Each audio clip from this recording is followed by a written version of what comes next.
Assalamualaikum warahmatullahi wabarakatuh. Salam sejahtera untuk kita semua. Perkenalkan saya Sabina Salsabila, mahasiswa Fakultas Hukum Universitas Bangka Belitung.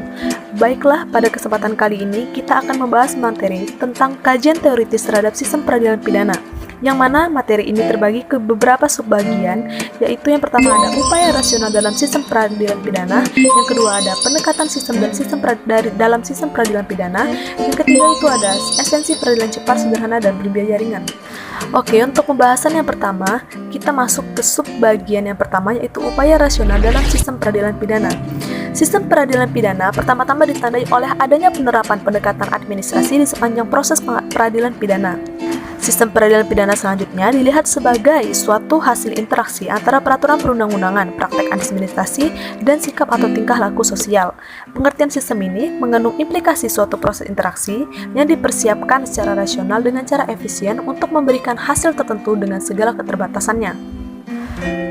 Penyelenggaraan peradilan pidana adalah merupakan salah satu aspek saja, yaitu usaha masyarakat dalam menanggulangi kejahatan masyarakat menggunakan sarana hukum pidana atau penal. Di samping itu, masih dikenal usaha masyarakat menanggulangi kejahatan melalui sarana non-hukum pidana atau non-penal. Penggunaan hukum pidana dalam proses peradilan pada dasarnya merupakan penegakan hukum pidana itu sendiri, dan ini merupakan bagian dari politik kriminal, yaitu suatu kebijakan yang rasional guna penanggulangan kejahatan dengan tujuan akhirnya adalah keadilan dan kesejahteraan umat manusia. Baiklah, kita akan membahas subbagian yang kedua, yaitu pendekatan sistem dalam sistem peradilan pidana. Sistem peradilan pidana untuk pertama kali diperkenalkan oleh pakar hukum pidana dan para ahli dalam criminal justice science di Amerika Serikat seiring dengan ketidakpuasan terhadap mekanisme kerja aparatur penegak hukum dan institusi penegakan hukum yang didasarkan pada pendekatan hukum dan ketertiban yang sangat menggantungkan keberhasilan penanggulangan kejahatan pada efektivitas dan efisiensi kerja organisasi kepolisian. Bekerjanya lembaga kepolisian, kejaksaan, pengadilan, dan lembaga pemasyarakatan dipahami sebagai bekerjanya sistem peradilan pidana dalam suatu proses penegakan hukum. Menurut Rex Sodiputro, sistem peradilan pidana adalah sistem dalam suatu masyarakat untuk menanggulangi masalah kejahatan. Sedangkan menurut Frank Remington adalah orang pertama di Amerika Serikat yang memperkenalkan rekayasa administrasi peradilan pidana melalui pendekatan sistem dan gagasan. Muladi mengatakan bahwa sebagai sistem, peradilan pidana mempunyai perangkat, struktur, atau subsistem yang seharusnya bekerja secara koheren, koordinatif, dan integratif agar efisien dan efektif.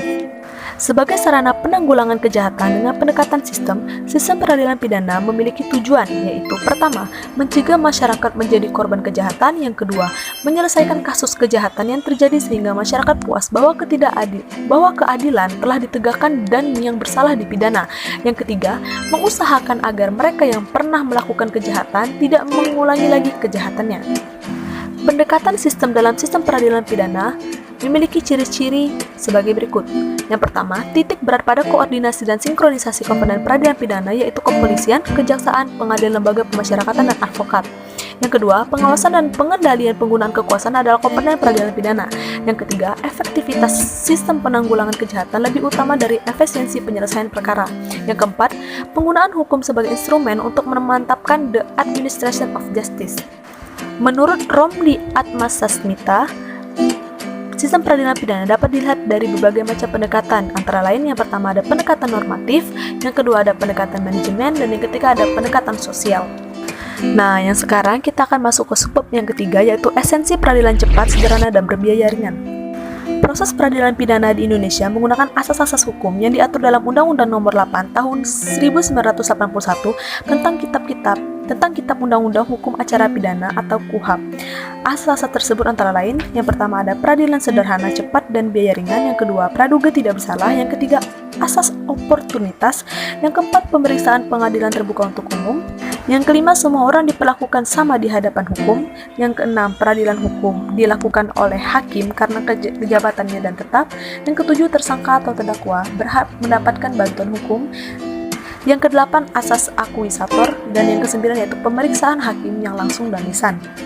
Asas peradilan sederhana, cepat, dan biaya ringan telah diatur dalam Undang-Undang Nomor 48 Tahun 2009 tentang Kekuasaan Kehakiman yang menggantikan Undang-Undang Nomor 35 Tahun 1999 tentang perubahan atas Undang-Undang Nomor 14 Tahun 1970, yang mana di dalam pasal 4 ayat 2 menyatakan bahwa peradilan membantu pencari keadilan dan berusaha mengatasi segala hambatan dan rintangan untuk dapat tercapainya peradilan yang sederhana, cepat, dan biaya ringan. Pengertian sederhana, cepat, dan biaya ringan hanya dapat dijumpai dalam Undang-Undang Nomor 48 Tahun 2009 tentang kekuasaan kehakiman yang menyebutkan bahwa yang dimaksud dengan sederhana adalah pemeriksaan dan penyelesaian perkara dilakukan dengan cara efisien dan efektif. Sedangkan yang dimaksud dengan biaya ringan adalah biaya perkara yang dapat dijangkau oleh masyarakat. Namun demikian, asas sederhana dan cepat dan biaya ringan dalam pemeriksaan dan penyelesaian perkara di pengadilan tidak mengesampingkan ketelitian dan kecermatan dalam mencari kebenaran dan keadilan. Secara harfiah, kata cepat dapat diartikan dengan dalam waktu singkat, lekas, atau segera. Hal ini sejalan dengan pengertian cepat yang disampaikan oleh Sudikno dalam bukunya Hukum Acara Perdata Indonesia. Menurut Sudikno, cepat menunjukkan kepada jalannya peradilan. Asas peradilan cepat dimaksudkan agar dalam panakna perkara dapat diselesaikan dalam waktu yang singkat, sehingga tidak perlu memakan waktu yang lama, tidak bertele-tele. Artinya proses peradilan tidak banyak ditunda atau diundur sehingga diharapkan mengurangi kemungkinan perkara yang belum ada kepastian. Pasal 4 Undang-Undang Nomor 14 Tahun 1970 menjelaskan pengertian dari biaya ringan adalah biaya yang serendah mungkin sehingga dapat terpikul oleh rakyat.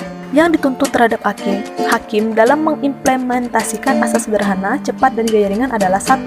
Sikap moderat, artinya dalam pemeriksaan tidak cenderung tergesa-gesa dan tidak pula sengaja dilambat-lambatkan. Dan yang kedua, itu tidak boleh mengurangi ketepatan pemeriksaan dan penilaian menurut hukum dan keadilan. Kesederhanaan, kecepatan pemeriksaan jangan dimanipulasi untuk membedakan hukum, kebenaran, dan keadilan. Baiklah, cukup sekian yang dapat saya sampaikan. Semoga teman-teman bisa memahami dengan baik yang saya sampaikan. Saya mengucapkan terima kasih kepada teman-teman yang telah menyimak pembahasan kali ini. Jangan lupa di like, di komen, and di subscribe. Saya akhiri. Wassalamualaikum warahmatullahi wabarakatuh.